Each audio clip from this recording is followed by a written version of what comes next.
Bienvenue en Amérique.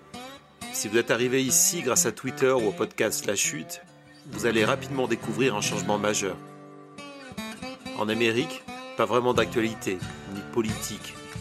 Je dis pas vraiment car l'Amérique, c'est une conversation avec un invité qui décidera de nous faire découvrir les contrées de son choix, au gré de ses envies, de ses souvenirs, de ses regrets, de ses passions et de son expérience. Un podcast d'évasion et d'exploration. Sans limite, comme ce pays qui repousse toujours ses frontières. Le premier invité de l'Amérique, c'est Cédric Fesch. Correspondant de BFM TV, il vient de terminer un mandat de 4 ans, où, au-delà de son métier, il a confronté l'Amérique de son imaginaire à celle de sa réalité. Allez, le soleil brille, le bitume est brûlant, tout est possible. En route, l'Amérique vous attend.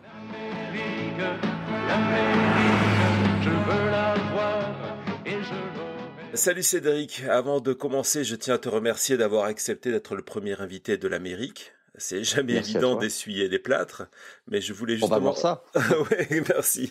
Je voulais justement commencer ce nouveau podcast par une conversation autour de ton Amérique, celle que tu as vécue et racontée aux téléspectateurs de BFM TV pendant 4 ans. Et 4 ans, c'est justement un mandat, donc on va un petit peu parler de politique américaine, c'est incontournable, mais pas que, parce que l'Amérique, c'est pas La Chute, ma série consacrée à l'après-élection, donc on va parler de ses habitants, de ton métier, de ta vie à New York, et même de voitures. Tu es prêt ? Oui. Ouais. Alors, comme je le disais en introduction, ton mandat comme correspondant de BFM TV s'est terminé il y a quelques semaines et tu es de retour en France. La première question, évidemment, ça va comment ? La transition s'est passée sans difficulté. Comment on vit ça, un retour en France ? Ça va un peu mieux. En fait, j'ai eu un petit peu de mal à atterrir. Effectivement, je suis rentré il y a un mois. Là, on est juste après Noël 2020, donc je suis rentré il y a un mois. Au début, en fait, je me suis fait surprendre parce que autant j'avais préparé le départ des États-Unis, c'est-à-dire le fait que j'allais devoir faire le deuil de ma vie américaine, autant j'avais pas du tout imaginé que ce serait compliqué de rentrer dans son propre pays. Et j'ai eu un sentiment pendant plusieurs semaines d'être un étranger en France, en fait. Et ça, c'était très désagréable.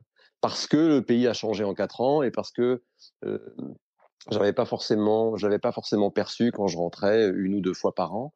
Et là, en plus, avec l'épidémie, j'étais pas rentré depuis 1 an et 3 mois. Et ça fait drôle, il y a plein de choses administratives à remettre en route, un peu comme quand j'étais arrivé à New York, Bien sûr. en fait. Sauf que là, c'est chez moi, quoi, et surtout, je me suis laissé surprendre. Mais voilà, au bout d'un petit mois, là, ça va beaucoup mieux, et je profite des avantages de la France parce qu'il y en a énormément. Ouais. La gastronomie, évidemment, on est entre les deux réveillons, donc je suis bien placé pour te dire que la France, c'est génial. Et puis les petites routes françaises, et voilà, il y a plein d'avantages. Puis j'ai ma famille, mes amis.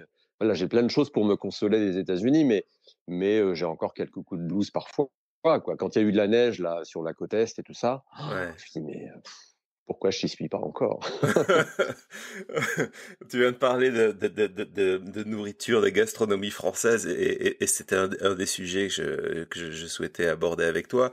Donc, j'avais prévu ça en fin de conversation, mais comme c'est une conversation complètement libre, autant le faire maintenant. Ton expérience par rapport à la nourriture américaine, comment tu as vécu ça? Mais moi, je savais qu'il n'y avait pas une gastronomie américaine aussi riche que la gastronomie française ou même européenne d'ailleurs. Donc, je m'attendais pas à énormément de choses. Et j'étais déjà venu pas mal de fois, 6, 7 fois à New York, donc j'avais un aperçu de la cuisine américaine, même si New York, c'est pas tous les États-Unis. Et donc, j'ai pas été énormément surpris, mais j'ai pu approfondir. C'est-à-dire que toute la nourriture du Sud, les ribs par exemple, ça j'ai adoré. Toute la culture barbecue américaine, ils sont bien plus forts que les Français. Ouais. Ça, il y a aucun doute là-dessus, ils nous battent. Les burgers, c'est pareil. Je sais pas comment c'est possible, mais ça a l'air tout simple. Du pain, un peu une feuille de salade, une feuille de tomate, de la viande et du bacon, du fromage, du cheddar, même pas des fromages extraordinaires. Non. Et ils font des burgers à tomber, quoi.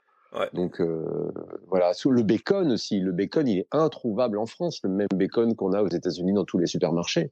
Non, c'est sûr, c'est sûr. Écoute, c'est une conversation que j'avais hier avec mes enfants justement parmi les fêtes où on a essayé de faire un réveillon assez européen avec de la cuisine française mais aussi Mhm. italienne, allemande, etc., etc.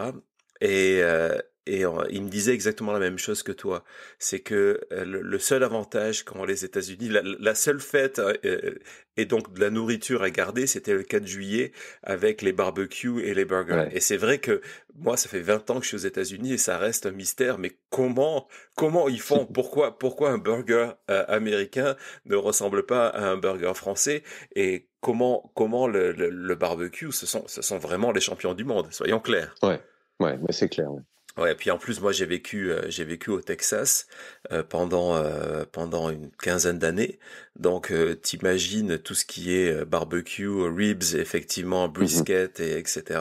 Ouais. Il y a vraiment une dimension une dimension assez unique. Mais bon, après le reste, je sais pas si tu vois de temps en temps, du moins chaque année, j'ai tweeté sur le repas de Thanksgiving. Mhm. Pour moi, c'est une aberration culinaire, le repas de Thanksgiving. Je sais pas si c'est ton Ouais. expérience, mais ça reste un choc 20 ans après. Donc, moi, c'était pas un choc, mais je l'ai fait dans des familles américaines ou dans des familles françaises installées aux États-Unis. Et bon, bah, cette dinde fourrée, mais c'est drôle parce que la dinde est énorme. Ouais. Euh, c'est l'équivalent de, je crois, j'en ai vu, c'était l'équivalent de 3 chapons, quoi. Euh, et c'est pas extrêmement bon. La grande fierté des Américains, c'est la farce qui va être à l'intérieur, surtout. Ouais. Et voilà. Et c'est Et pas, et c'est pas extrêmement bon non plus, il faut le dire. bah, ça dépend, j'en ai mangé de la très bonne, mais c'était chez les Français installés aux États-Unis. C'est peut-être pour ça. C'est sûrement pour ça. Non, non, non, mais en gastronomie, à part le barbecue, ouais, franchement, il n'y a pas grand-chose à retenir de la gastronomie américaine. Bon, je voulais, bon, revenons à un sujet un peu plus sérieux, quoique. Ah, Euh, c'est très sérieux. ouais, non, je sais, c'est Quand tu es extra. 4 ans dans un pays, ouais, non, c'est très, très sérieux. Moi, au début, lorsque je suis arrivé, il a fallu trouver des repères. Et ça n'a l'air de rien, mais la première fois qu'on doit faire un plein de courses, aller dans un supermarché, ça fait partie des moments, alors assez délicieux avec le recul, parce que ça fait partie de... Voilà, c'est l'expatriation, c'est de découvrir les habitudes d'un autre pays. Mais j'étais vraiment paumé, c'est-à-dire que les supermarchés ne ressemblent, enfin, sont pas du tout rangés de la même façon. Il n'y a pas les mêmes produits, ça s'appelle pas de la même façon. On n'a plus du tout de repères. On ne sait pas quelle est la bonne marque ou quelle est la marque cheap. Euh, et il a fallu trouver de nouveaux repères. Oublier la crème fraîche. Alors après, il y a une chaîne de magasins Trader Joe. Il y en a beaucoup sur la côte est. Je ne sais pas si tu en as un sur la Ouais, côte ouais, ouest. il y en a un Et où aussi. on Ouais. arrive à trouver des produits assez européens. Mais sinon, en gros, faut oublier la crème fraîche, le pain, voilà, des choses comme ça. Mais il faut jouer le jeu, je pense, parce que sinon c'est pas une expatriation si on essaye de manger à la française aux États-Unis. Donc moi, il y a plein de choses que j'ai rayé de mon alimentation aux États-Unis. Ouais, non, c'est un point extrêmement intéressant.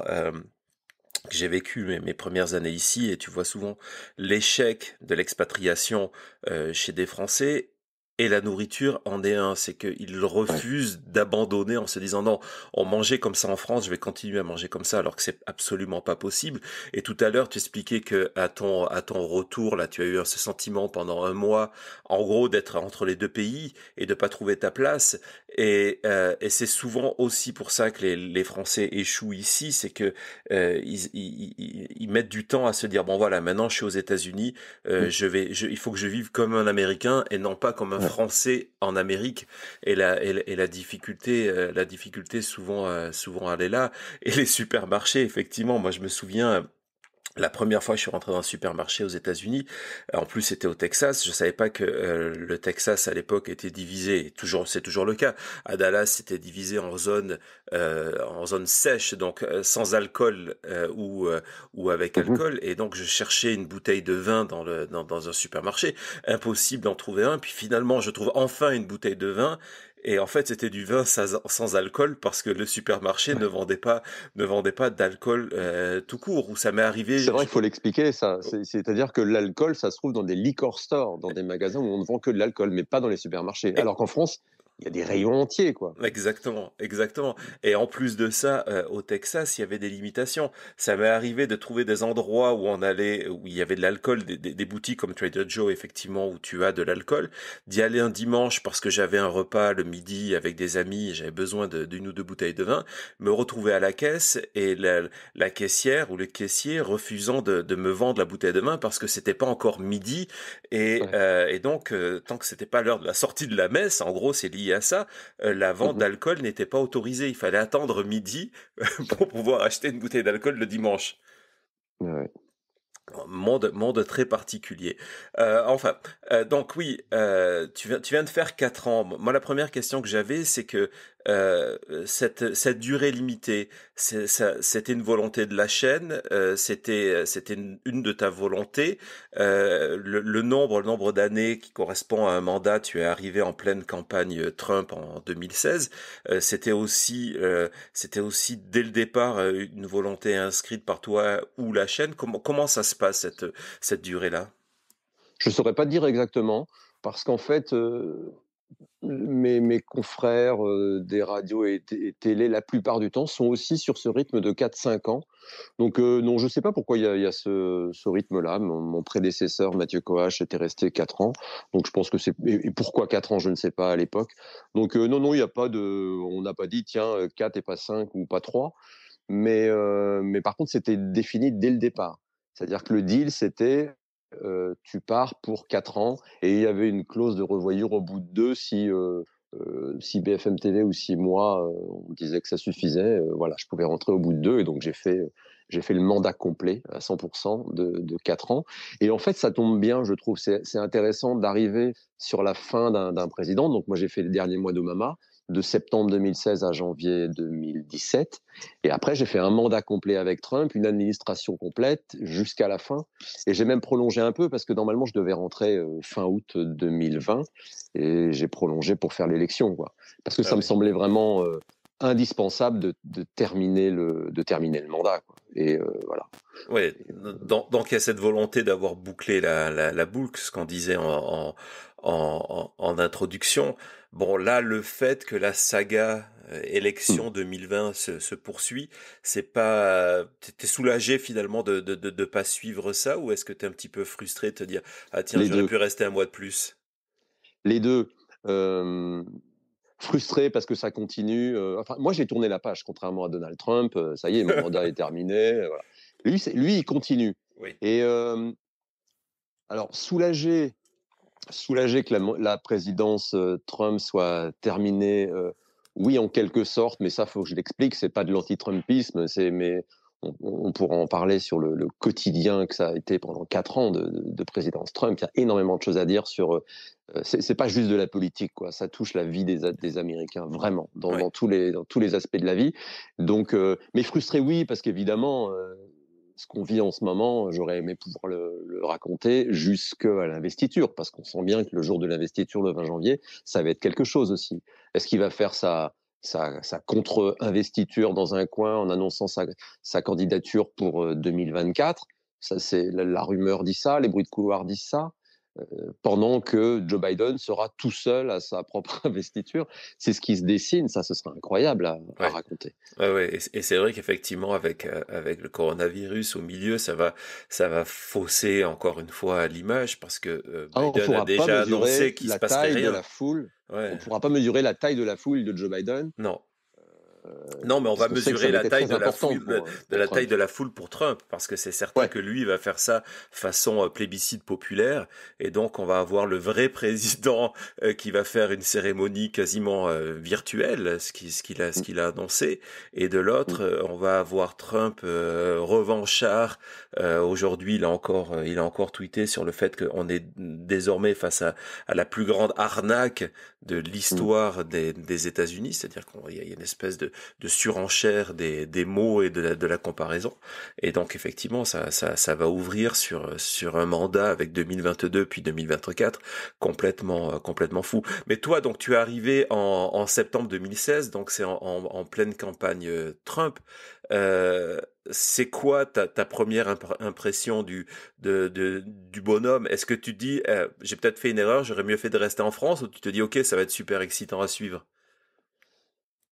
Non, mais avant même de partir, je me souviens avoir eu des discussions avec des collègues et on se disait, bon, est-ce que c'est Clinton? Est-ce que c'est Trump? On se disait, oh, ça va forcément, ça va être Clinton. Et on me disait en même temps, si c'était Trump, ce serait pour le pays, c'est un saut dans l'inconnu. Et en même temps, journalistiquement, ce serait passionnant. Donc voilà, il s'est passé ça. Et, pendant 4 ans, réellement, ça a été passionnant. Et tu as fait des meetings de campagne en Oui, oui, 2016? oui, oui. Ouais. Ouais.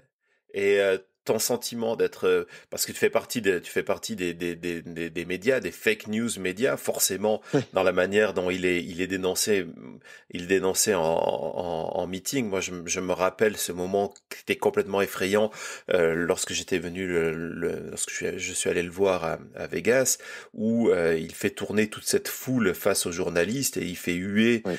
il fait huer les journalistes et tu sens il y a de la haine dans les regards des Américains vers les journalistes à ce moment-là.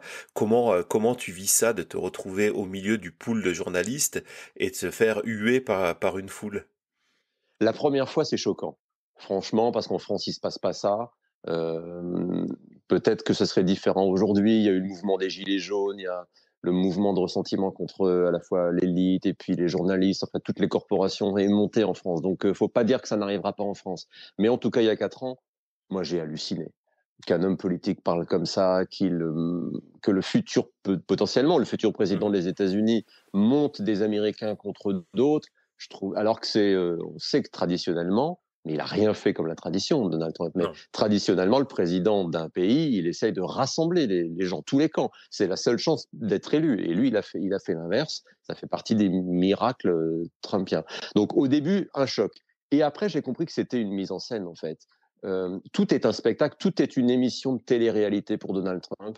Ça, depuis qu'il a commencé son émission The Apprentice, et il a continué avec l'élection de 2016, et il a continué pendant tout son mandat. Et donc, à chaque fois que j'allais à un meeting pendant les 4 années de Donald Trump, au bout de 20 minutes, une demi-heure de chaque meeting, à ce moment-là, il fait retourner la foule contre les médias qui sont, il faut l'expliquer, ils sont installés sur des estrades au milieu du public, en fait. Ouais. Entre Trump et le milieu du public, ils sont entourés de foule. Et donc, ça arrive, c'est dans la scénographie.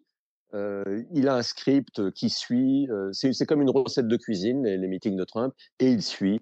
Et il déroule, il met les ingrédients les uns à la suite des autres. Et il y a ce moment, au bout de 20 minutes, une demi-heure, mais c'est vraiment très timé, hein, où à ce moment-là, il fait huer les journalistes. C'est un rendez-vous.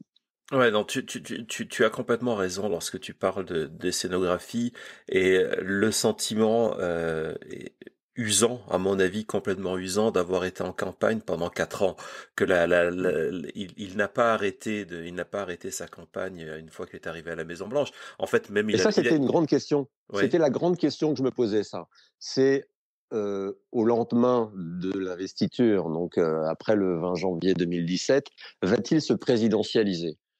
Franchement, moi, je n'étais pas sûr, mais je pensais que oui, qu'il allait se présidentialiser, qu'il allait se calmer, qu'il avait fait une campagne extraordinaire. C'était un pari. Il avait rien fait. Il avait fait tout l'inverse de ce qu'on fait d'habitude pour être élu, oui. et ça avait marché. Je me dis bon bah ok, maintenant ben voilà, il va y avoir une présidence normale.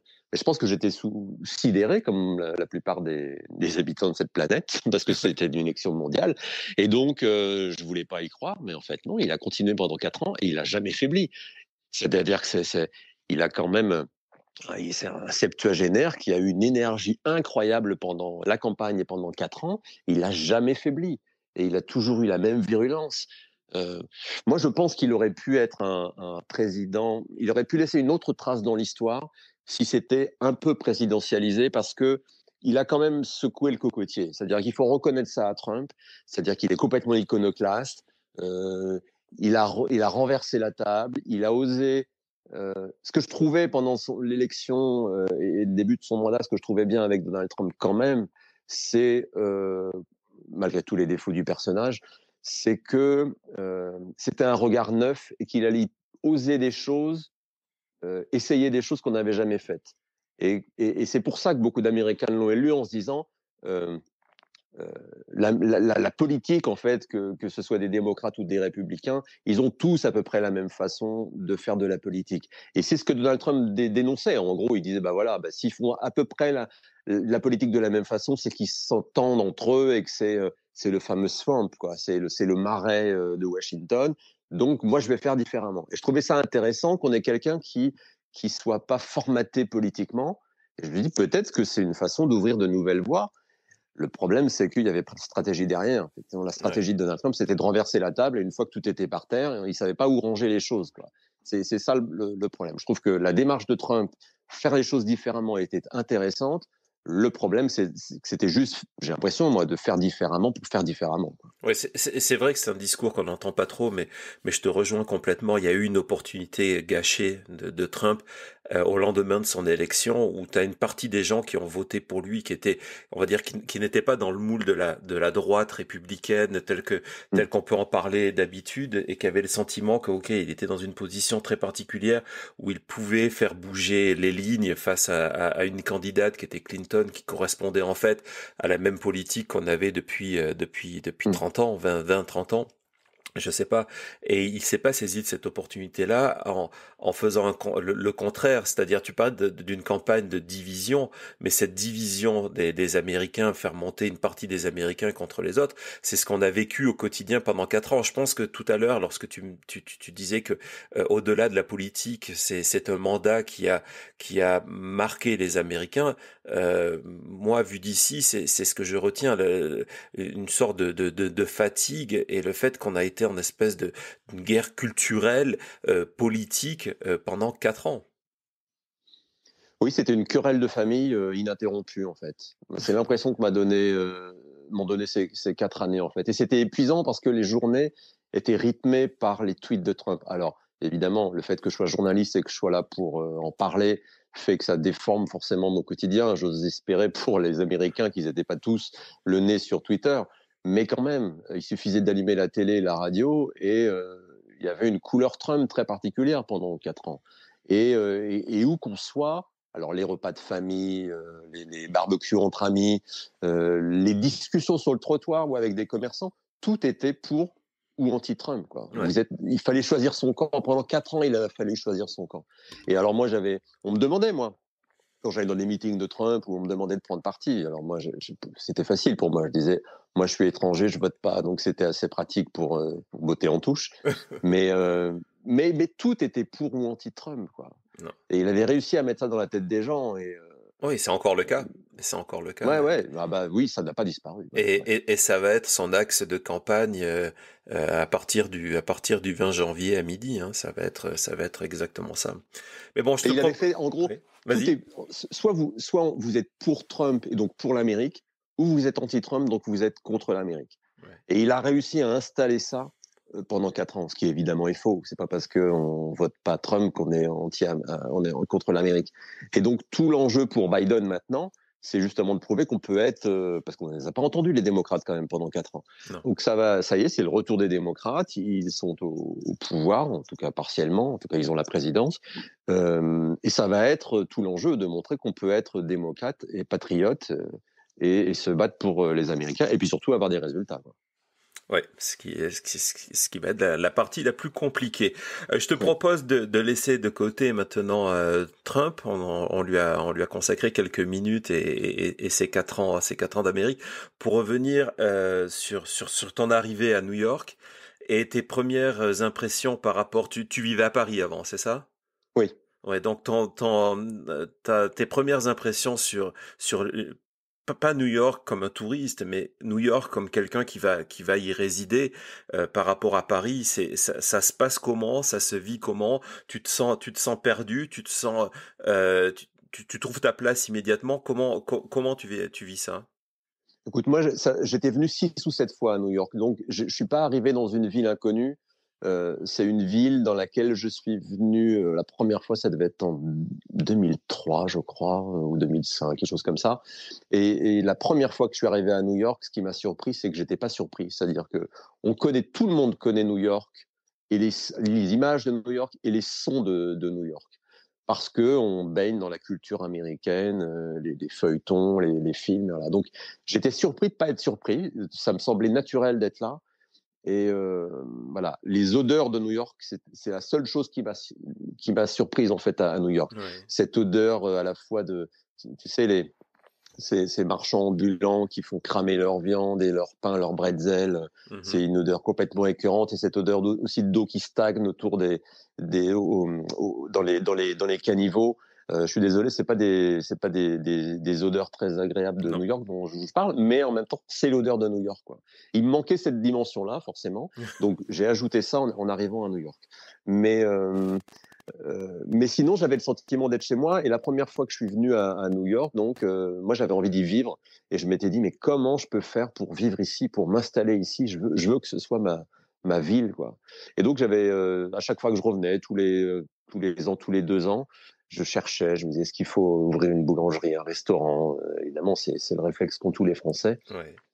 Et puis je me disais, non, non, quand même, ça va être trop de galères. Et puis il faut beaucoup d'argent. Et puis je lisais toutes les mésaventures des Français qui avaient essayé de faire ça bien avant moi, évidemment. Et puis est arrivée cette possibilité de le faire pour BFM TV. Donc là, ça a été génial de faire à la fois mon métier, de pas découvrir un nouveau métier en même temps que découvrir un nouveau pays. Donc il y avait au moins quelque chose que je savais faire. Et donc faire du journalisme à New York et aux États-Unis. Donc voilà. Et alors, ta question était sur l'arrivée. Ouais. Bon, je t'ai parlé déjà des supermarchés. Après, il a fallu trouver un appartement très Ok. très compliqué, très cher, euh, aussi compliqué à la limite qu'à Paris, parce que Paris c'est très cher aussi. Et lorsqu'on visite un appartement pour le louer à Paris, il y a souvent plusieurs personnes qui sont devant vous. Mais la difficulté, c'est que c'était extrêmement cher, quoi. Moi, je louais un 50 mètres carrés à Manhattan, mais pas dans les quartiers les plus chics. Enfin, Hell's Kitchen, sur l'ouest de Manhattan. Et 50 mètres carrés, et j'en avais pour $3 900 à la fin. Et ça augmentait de $100 ça avait augmenté de $100 tous les ans. Alors là, c'est dommage, je suis parti au mauvais moment parce que les loyers ont chuté. Mais c'était le moment de faire un bon coup et de déménager, là, et Ouais. d'avoir une terrasse. Et voilà, 50 mètres carrés, mais dans 50 mètres carrés, la pièce la plus grande qui devait faire 15-20 mètres carrés, c'était le studio télé de BFM TV qui était à l'intérieur de l'appart. Ça a été là le plus compliqué. Mais il faut dire, pour conclure là, sur l'arrivée à New York, il y a un truc qui est extraordinaire dans cette ville. C'est hyper cliché ce que je veux dire, mais il y a une énergie dans cette ville. Il y a un truc c'est une ville de winners. Et je me disais à chaque fois que c'était compliqué, parce qu'il fallait trouver la banque, parce qu'il y a eu plein de problèmes, il fallait trouver la banque, ouvrir le compte, avoir l'argent à temps pour pouvoir décrocher l'appartement après en avoir visité plein. Tout était très compliqué en même temps que donc se faire une nouvelle culture, la langue, le vocabulaire qui n'était pas celui que j'avais en tête, tout ça. Il y a un truc qui m'a jamais quitté au début, c'est t'es dans une ville de winners, tu peux pas être un loser. Et ça me portait. C'est-à-dire, je me disais, mais c'est pas grave, t'es à New York, tu t'en fous, c'est dur, c'est compliqué, t'es à New York, oublie pas ça. T'es dans une situation extraordinaire, t'es en plein rêve et t'es dans une ville de winners, donc profite du rêve et ne sois pas un loser, ne déçois pas les New-Yorkais. C'est ça l'impression que j'avais moi en arrivant il y a 4 ans. Ouais, c'est la chanson de Sinatra, hein. C'est si tu peux réussir à New York, tu peux réussir n'importe où. C'est Ah exactement bah ça. je vais vérifier ça maintenant. Au bout de 4 ans, voilà. C'est maintenant que j'espère pouvoir utiliser l'expérience de New York. Mais franchement, j'ai appris plein de choses euh, dans ces 4 années aux États-Unis et, euh, et d'avoir été un immigré. Ça, je trouve que c'est quelque chose que tout le monde, alors je parle aux Français là, mais que tous les Français devraient pouvoir éprouver un jour, être un immigré quelque part dans un autre pays, et on comprend beaucoup de choses. ça rend très humble, en fait. Ouais.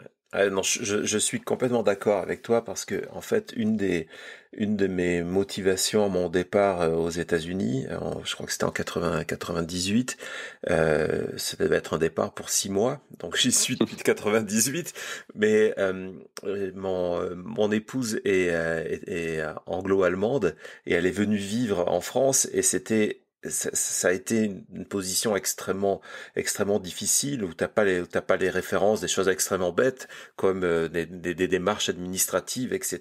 Et elle s'est retrouvée dans la peau de l'immigré. Et je me suis dit, ok, je voudrais à mon tour vivre ça, Ouais. voir ce qu'elle a fait. Et c'était aussi une des raisons de mon départ aux États-Unis, c'était de me retrouver dans ces chaussures-là et voir ce que ça fait de pas avoir les références, de parfois tu parlais de difficultés de vocabulaire, de pas avoir le bon vocabulaire alors lorsqu'on vient de France et qu'on aime parler, se retrouver Ouais. à passer limite pour le débit du coin parce qu'on n'est pas Ouais. possible de tenir un argument, une conversation argumentée pendant 5 minutes, mais c'est quelque Mm. chose à vivre parce qu'après effectivement ça change notre regard complet sur l'immigration, ça c'est certain. Ouais. C'est très important ce que tu viens de dire quand tu dis l'impression d'être un débile. Et je l'avais lu sur des expats qui témoignaient et au début je dis oh ils exagèrent quand même un petit peu, mais effectivement quand on arrive dans un pays comme ça dont on n'a pas toutes les nuances à la fois de langue, de vocabulaire et la culture, euh, toutes les expressions françaises qu'on peut pas traduire en anglais et inversement, on a vraiment l'impression d'avoir perdu la moitié de son QI, quoi. Oui. C'est-à-dire de ne pas pouvoir exprimer les choses les plus simples, du tac au tac, toute la répartie. Moi, j'ai perdu toute ma répartie quand je suis arrivé aux États-Unis.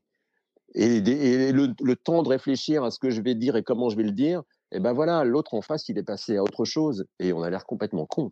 Et moi, j'ai eu l'impression, le sentiment d'être con au début en arrivant. Ah, moi, les Et premières années ont été terribles pour ça, quoi. Je me suis dit, les personnes qui m'ont connu les premières années aux États-Unis, ils ont dû penser mais oui, qu'ils avaient en face d'eux quelqu'un vraiment qui avait des difficultés. Je me rappelle avoir la conversation qui se jouait dans ma tête en sachant ce que je devrais répondre, mais j'avais pas le brillante. vocabulaire, j'avais pas la référence pour le faire et c'était trop tard. L'esprit d'escalier ne fonctionnait pas. Ça, c'est sûr. C'était telle frustration. Ça, c'est certain. C'est certain. Quand tu arrives à New York, ton réflexe justement dans la poursuite de ce qu'on vient de dire, tu t'approches de la communauté française là-bas, ou d'entrée tu te dis non, non, je suis en immersion et ce que je veux J'ai c'est fui. passer du temps avec des Américains. J'ai fui les Français. Parce que j'avais lu quelques trucs comme ça et je lisais des récits de Français qui étaient restés entre Français. Et je me disais, oh là là, mais ça, c'est un piège, ça. Il faut pas se retrouver dans un ghetto de Français à New York. En plus, c'était facile d'être dans un ghetto de Français à New York.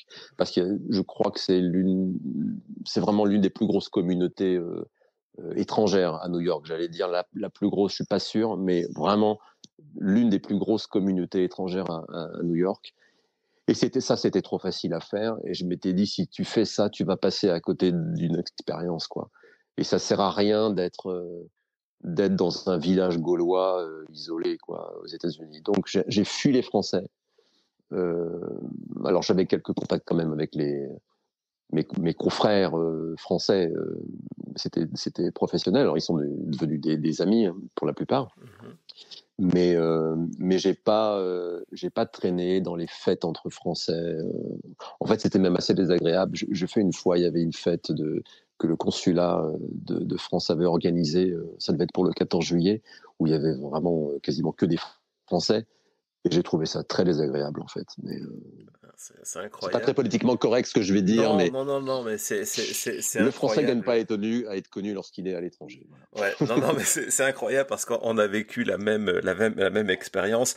Lors de mes premières années à Dallas, j'ai deux souvenirs qui est une soirée organisée par la Chambre de commerce française autour de la sortie du Beaujolais et d'avoir ce sentiment d'être absolument pas à ma place presque un sentiment de honte par moment, et puis d'avoir assisté à une réunion, et il y en a eu une seule, de Français expatriés à Dallas, et d'avoir le sentiment de me retrouver au temps des colonies avec un discours complètement supérieur et très humiliant par rapport aux États-Unis, par rapport à la cuisine, on en parlait tout à l'heure, et cette volonté de se dire on est là dans une bulle et on ne veut pas se mélanger. Et pour moi, c'était clair que c'était pas le cas. J'avais un enfant à ce moment-là, j'en ai eu un deuxième qui est né aux États-Unis, mais je ne voulais pas les inscrire à l'école française. Je voulais qu'ils aillent à l'école américaine et qu'ils vivent ça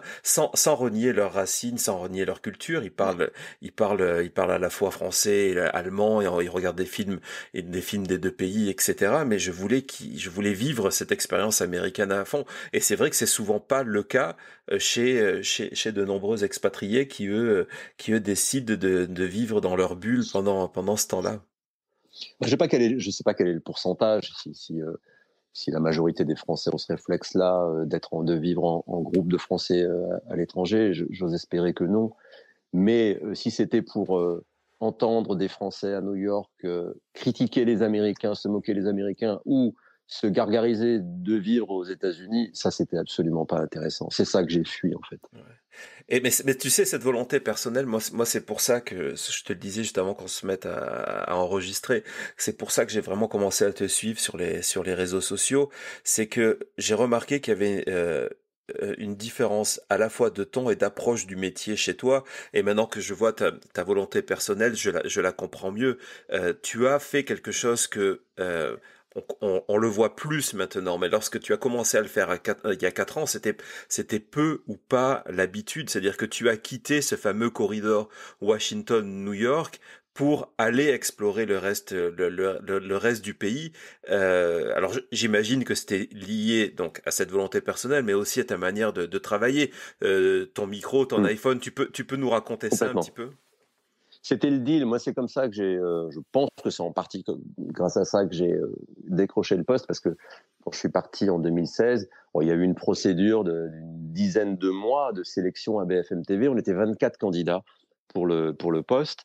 Et moi, j'ai dit, parce que c'était une forme de campagne, hein, il fallait avoir présenté son dossier. Moi, je l'ai vécu comme ça. Comme une campagne électorale auprès des patrons de BFM TV, en me disant qu'est-ce que je vais pouvoir leur vendre, en quoi je vais changer le poste, quoi. Qu'est-ce que je vais pouvoir apporter au poste de nouveau. Et je me suis complètement appuyé sur les nouvelles technologies, c'est-à-dire le smartphone, en disant le smartphone doit nous permettre de faire des choses qu'on ne peut pas faire lorsqu'on est un correspondant seul à l'étranger, parce que jusqu'à présent, lorsqu'on voulait faire du reportage, fallait un caméraman avec une caméra, voilà, et c'était un peu compliqué. Tout le monde n'était pas capable de filmer, d'être rédacteur reporter, de se filmer, de s'auto-filmer, voilà. Et le smartphone nous permet ça. Et je me suis dit, voilà, c'est grâce à une nouvelle technologie qu'il va falloir changer notre pratique et le job de correspondant. On n'est plus obligé de rester dans un studio avec une télé derrière nous, un décor derrière nous.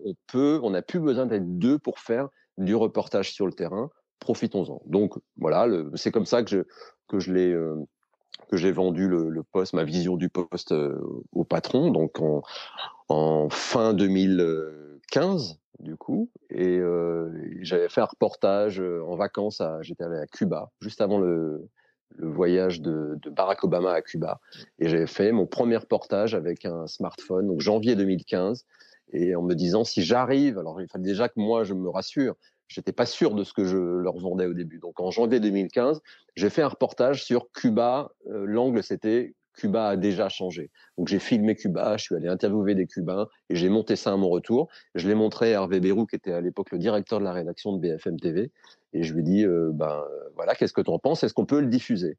Et il l'a regardé, il m'a dit ok, on diffuse. Et donc ça, c'était le premier reportage entièrement tourné au smartphone et monté et diffusé sur BFM TV en février 2015. Et je lui ai dit voilà, c'est ça que j'ai envie de faire aux États-Unis, c'est-à-dire tourner tout seul avec son téléphone. Voilà. Ouais. Et voilà. Et résultat, donc pendant 4 ans, tu as exploré le pays. Tu n'es pas resté à New York, donc. Mm. Euh, bon, la question est bateau, mais je pense qu'elle peut être vraiment intéressante. Tes meilleurs souvenirs et les pires de cette exploration des États-Unis, c'est quoi? Mm. Euh, les meilleurs, quand tu me dis les meilleurs, le truc qui me vient à l'esprit comme ça, c'est des souvenirs de vacances. C'est la découverte de monuments de vallée, c'est-à-dire Lucky Luke, quoi. L'impression d'avoir ouvert une BD de Lucky Luke et d'avoir plongé dans les cases et d'être entouré de ces cheminées de pierres rouges, cette terre rouge partout, et l'impression que Lucky Luke va arriver sur Jolly Jumper un moment et que je serais même pas surpris. Ça, c'était vraiment une claque, quoi. Le Grand Canyon et Monument de Valley dans la foulée. Et puis après, dans les 4 ans, moi je m'étais dit, et c'est une chance par rapport à toi, je trouve, et aux gens qui restent très longtemps et qui se font surprendre, c'est-à-dire qui viennent pour 6 mois, comme tu disais tout à l'heure, et qui restent des dizaines d'années. Moi, je savais que c'était 4 ans et que ce serait très court, que ça passerait très vite et que j'aurais pas le temps de tout faire. Donc, je me suis obligé à partir beaucoup, à voyager, quitte à manger des pâtes, mais je suis jamais autant allé en vacances, enfin parti en vacances que pendant ces 4 années, parce que je voulais voir un maximum de pays. Donc j'ai vu beaucoup de choses. Voilà. Alors que les meilleurs souvenirs, c'est ça, c'est les images que je garde en tête. Yellowstone, par exemple, ça c'est un des plus beaux souvenirs aussi. Ouais. Arriver à Salt Lake, 40 degrés, le lac salé, et puis après faire le tour, Mont Rushmore, ça aussi, avoir vu les têtes des présidents américains sculptées dans la roche. Je pensais que j'allais être déçu, en fait. Non, c'est quand même énorme. Ils savent faire, ces Américains. Et puis après, être rentré par le nord de Yellowstone, orage de grêle, de la neige, puis des bisons, des ours, incroyable. Voilà. Après, les souvenirs professionnels, c'est évidemment les ouragans. Ouais. J'ai fait 7 ou 8 ouragans, je crois, en 4 ans. Et voilà, ça, c'est des moments forts parce que tu te dis que là tu triches pas. Là, c'est les éléments, c'est plus fort que toi.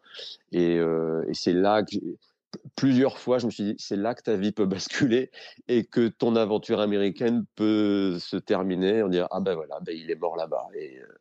Et c'est là que je me suis dit, bon, là, faut pas déconner.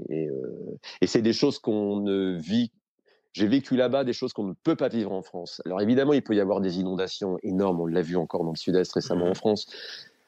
Mais avec une telle régularité, une nature aussi forte, des éléments qui se déchaînent, le vent, les précipitations, la faune, la flore même, des plantes toxiques comme on n'en voit pas en France, ça quand même c'est très très fort. Et ça explique beaucoup de choses de la mentalité des Américains, je trouve. Euh, cette nature qui est extrêmement hostile, c'est un pays qui est hostile en fait, dans la plupart des endroits. Et ça explique beaucoup de la mentalité des Américains, qui ne comptent que sur eux, qui sont individualistes, qui se méfient de l'État, qui veulent être capables de s'auto-défendre. Voilà. On peut développer tous Ouais. ces aspects-là, mais je trouve que ça explique beaucoup du comportement et du tempérament des Américains, le pays dans lequel ils vivent. On s'est bien vu. Et justement, toi, ta première Amérique, celle que tu fantasmes, la première fois, c'est quand? Est-ce que tu as eu une passion pour les États-Unis lorsque tu es, je sais pas, adolescent, à Dreux, c'est ça, hein? Lorsque Ouais, je tu suis né es, à Dreux, ouais, en Eure-et-Loir. est-ce que tu es adolescent? Est-ce que tu as une certaine idée de l'Amérique? Et pendant ces 4 ans, comment cette idée de l'Amérique va évoluer? Moi, j'avais pas d'idée vraiment de l'Amérique, si ce n'est l'image qu'on a tous de l'Amérique et des Américains et des clichés. Et du coup, j'avais des clichés dont je me méfiais. Donc, moi, j'allais aux États-Unis pour vérifier des clichés, pour voir ce qui était vrai, ce qui était faux. Mais je savais pas sur quoi j'allais tomber, en fait. Franchement, moi, je connaissais que New York pour y être allé, mais tard finalement, hein. Moi, j'y suis allé quand j'ai commencé à gagner un peu d'argent, et donc j'étais déjà un peu âgé, quoi. Je me suis dit, c'était les années 2000, 2005, quoi. Mais j'avais une idée que de New York et pas du reste du pays. Donc j'étais mais complètement vierge et vraiment j'étais prêt à tout, quoi. Je n'avais pas d'idée préconçue, je savais pas à quoi m'attendre. Je savais bien qu'après l'Amérique, c'était pas un cow-boy avec son chapeau. Je me disais, c'était pas un cow-boy avec son chapeau et ses bottes et son cheval. Et donc, je me méfiais des idées clichés comme ça. Et en fait, je me suis rendu compte que si, la plupart des clichés américains sont vrais et qu'il y a vraiment des Américains. Encore avant de partir, là, je sais plus où c'était. Et je me dis, mais oui, mais Nashville. J'étais Ah à oui. Nashville et c'était mon dernier voyage. Vraiment, c'était mon adieu à l'Amérique. Et Et j'ai réellement vu des Américains avec des chapeaux de cow-boy et des bottes de Santiago. Et tu sentais vraiment que c'était l'Américain profond de l'entour de Nashville qui venait à la ville boire un verre entre amis. Et ils n'étaient pas déguisés du tout, quoi.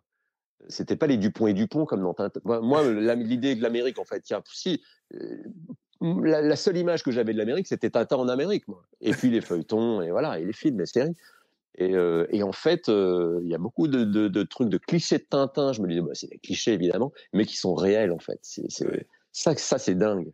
Non, il y a ce contraste complètement fou où effectivement les clichés existent. Il y a une autre Amérique aussi, mais les clichés sont vraiment, vraiment là. T'imagines, moi, le choc d'avoir déménagé de Paris pour arriver au Texas, ça a été Oui, c'est assez pire que New brutal, York. quoi. C'est encore plus fort que New York, je trouve, Ouais, de c'est faire assez brutal. Paris-Texas. Ouais. Je voudrais qu'on termine cette première émission en parlant de voitures qui font Mhm. partie du rêve américain, quelque part, des clichés aussi. Mais en plus, chez toi, c'est quelque chose d'assez fort. Tu as été reporter pour Turbo, si je me trompe pas. Ouais. Et donc, tu as une véritable passion pour les bagnoles. Lorsqu'on a suivi pendant 4 ans ta timeline sur Twitter, il y a eu plusieurs fois l'occasion où tu nous as fait vivre ça, tu nous as parlé voiture. Et donc la première question que j'ai, c'est que est-ce que tu as fait comme tous les Français qui arrivent aux États-Unis, surtout sur la côte ouest, mais c'est ce que je vis depuis Vegas. La première chose qu'ils font, c'est qu'ils vont louer une Mustang ou une Camaro, quelque chose comme ça, qui vont vers le American Muscle et qui vont essayer ça dans les routes désertiques américaines. Est-ce que c'est quelque chose que tu as fait? Évidemment. Évidemment, cliché à fond. Moi, c'était pas sur la côte ouest, c'était dans les Keys, donc en Floride, et c'était une Camaro jaune, et jaune pétant, quoi. Et voilà, et j'étais ravi de ça. Pour moi, c'était l'Amérique qui a commencé là, quoi. C'était mes premières vacances en novembre 2016, donc on avait fait la campagne, et j'avais déjà fait un ouragan, et c'était donc les premières vacances, une semaine, et on était allé en Floride, dans les Keys, et ouais, Camaro jaune vif, ouais. Et, euh, et après, à chaque fois que je partais en vacances, je louais un cabriolet, donc c'était quasiment toujours une Mustang. Et la dernière donc, que j'ai louée pour faire Nashville-Memphis, c'était une Camaro orange. Ouais. J'adore ça. Ouais, parce que j'imagine que en vivant à New York, tu n'avais pas de véhicule, c'est absolument Ah bah non, inutile. Ouais. impossible. Non, mais c'est surtout hors de prix. Moi, j'aurais adoré parce qu'il y a beaucoup de choses à faire en voiture aux alentours de New York. Mais c'est pas possible parce que pour la garer, c'est $400 par mois sur Manhattan. Donc Oui, voilà, ça calme. c'est la moitié du prix d'un appartement parisien, quoi, d'une chambre de bonne parisienne. Donc non, c'était hors de question, ça. Et tu expliques comment, je le disais en plaisantant, même si c'est vrai, tu expliques comment cette fascination des Français pour ces bagnoles des années 60, 70, euh, et que toi tu vis et cette espèce de puissance sous le capot, etc., etc. Ça vient de quoi? Bon, c'est l'exubérance, c'est-à-dire que c'est l'absence de limite. Les Américains, ils sont fascinants pour ça, ils n'ont pas de limite. Mais c'est des enfants, je trouve, les Américains. Je dis pas ça de façon péjorative, mais les Américains sont des enfants qui ont décidé que même adultes, ils continueraient à avoir des rêves d'enfants et essayer de les réaliser. Et ils n'ont pas cette frustration qu'ont les Français, ce côté un peu sérieux, genre non, mais quand même, maintenant on est grand, on est adulte, on fait pas ces choses-là un peu. Ce côté très raisonnable qu'ont les Européens, en fait. Les Allemands sont encore plus raisonnables. Alors, ils font des voitures bien meilleures, mais que les Américains. Les meilleures voitures au monde, elles sont allemandes. Mais les voitures les plus drôles, les plus à regarder, c'est les voitures américaines quand même. Euh, Et voilà. si tu C'est avais eu ça la qui est fascinant. possibilité d'en rapporter une avec toi, Ah, une ça Corvette. aurait été laquelle? J'y ai pensé, je voulais acheter une vieille Corvette, vraiment une vieille Corvette des années 60, quoi. Pas les toutes premières, mais c'est les C2, quoi. Ouais. Mais déjà très cher, quoi. Déjà trop cher. Mais oui, j'aurais bien aimé ramener une Corvette. Mais après, je me méfie un peu parce que c'est pas j'ai pas eu la chance d'en conduire une. Et c'est pas forcément très agréable à conduire, je pense. Mais Mais par contre, tu as un glou-glou du moteur qui est comme ça, et puis des lignes incroyables, exubérantes. Ça, c'est l'Amérique, quoi, vraiment. Bon, j'ai 2 dernières questions pour toi. La première, c'est est-ce que tu as l'intention de revenir ou tu as tourné la page? Euh, j'ai tourné la page temporairement parce que pour s'installer dans une nouvelle vie, à un moment donné, il faut oublier la précédente, parce que sinon c'est franchement trop de souffrance. Euh, on m'avait posé la question, Aurélie Caz sur BFM TV m'avait interrogé, mais il m'avait fait un florilège d'images de mes 4 ans et tout ça, et je lui avais dit, mais il ne faut pas me secouer trop fort parce que je suis plein de larmes. Ce qui n'est pas une expression qui est de moi, je l'emprunte, mais c'était vraiment ça, et c'est un sentiment il y a un sentiment de fragilité à la fois quand on arrive dans un pays à l'étranger, évidemment, mais quand on revient, parce qu'il faut faire le deuil de la vie qu'on a eue, pour moi, aux États-Unis. Et donc, j'étais assez fragile là, pendant les premières semaines, pas mal de nostalgie, c'est pas du tout mon tempérament habituellement, mais là ça l'a été. Donc oui, j'ai essayé de tourner un peu la page des États-Unis, mais donc pendant un moment, je pense que je vais. C'est pas un rejet, mais presque. C'est-à-dire que quand il y a des trucs sur les États-Unis, je détourne un peu le regard encore en ce moment, Ouais, je comprends. histoire de ne pas avoir trop les larmes aux yeux. Mais je pense que ça va passer, et que l'année prochaine, j'espère revenir aux États-Unis, ouais, pour revoir les amis, et puis pour si c'est cicatrisé. C'est-à-dire que j'ai l'impression d'avoir été qu'on a coupé une greffe et que la plaie est encore à vif. Et donc, si l'année prochaine, déjà si on peut voyager, et si j'ai un peu cicatrisé de la séparation des États-Unis, alors je reviendrai. Ouais. Très bien. Et donc la dernière question qui est en fait presque une suite logique de celle-là, si tu devais nous définir, résumer ton Amérique, celle que tu t'es construite pendant ces 4 ans, à la fois avec ton expérience professionnelle, mais aussi le côté émotionnel de la chose, ça serait quoi ton Amérique?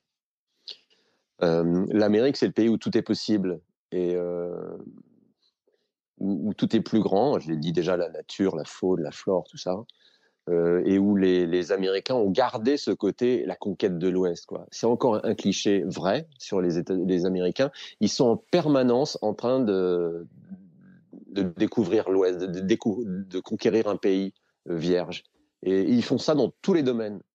Mais on le voit bien, ne serait-ce que la tech, quoi. Ça reste quand même les leaders de la tech, quoi. Ce sont des inventeurs, des découvreurs, et ils n'ont pas peur. Ils font pas. Ils ne s'auto-limitent pas, comme je trouve que les Américains, et en particulier les Français, font trop souvent. Il y a un truc, toi, ça va te parler, vu que tu as des enfants qui ont vécu dans le système scolaire américain. Il y a un truc qui résume tout l'état d'esprit des Américains à l'école, c'est on demande aux enfants de s'exprimer beaucoup, de raconter ce qu'ils vivent, d'expliquer ce qu'ils font, d'essayer, d'échouer, et de se relever, et chaque échec est une leçon de vie, et c'est génial, tu t'es trompé, super.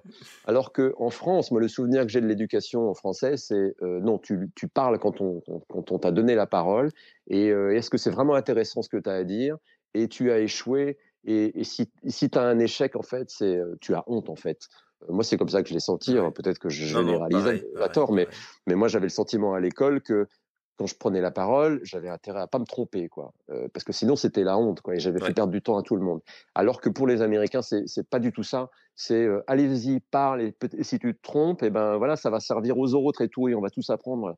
Et je sais que c'est très très dur pour les enfants d'expats, de collègues, par exemple, de confrères, qui ont eu des enfants qui ont connu le système américain, et quand ils sont rentrés en France, et ils étaient bavards, ils parlaient tout le temps et tout, et on leur a demandé écoute, tu parleras quand tu auras la parole. Il n'y a pas que toi qui as des choses intéressantes à dire, et tu attends qu'on te donne la parole. Voilà. Et je trouve que ça résume bien l'état d'esprit américain. Ouais, non, écoute, je suis 100% d'accord avec toi. Cédric, je voudrais te remercier. On aurait pu continuer ça, ça fait presque 1 heure.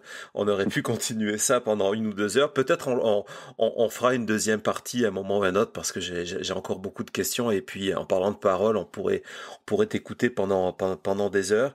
Donc, merci beaucoup d'avoir été le premier invité de l'Amérique, ce nouveau podcast. Et puis, Mais c'était bonne pas si terrible que continuation. ça d'essuyer les plats. Tu vois, on disait au début, il y a Ouais. 1 heure, on va voir si c'est compliqué d'essuyer les plats. Bon, non, c'était un plaisir Non, bah tant mieux. Plaisir, de plaisir parler de l'Amérique. partagé. Plaisir partagé de parler de l'Amérique. Et puis, on va suivre ce que tu fais en France. Et puis, j'espère prochainement que tu reviendras quand même un petit peu nous voir. Et pourquoi pas louer une Mustang ou une Corvette du côté de Vegas et qu'on se fasse un petit trip sur du côté du Red Rock Canyon, par exemple, et ces terres rouges. Avec plaisir. Bonne continuation. Merci beaucoup. Au revoir. À bientôt.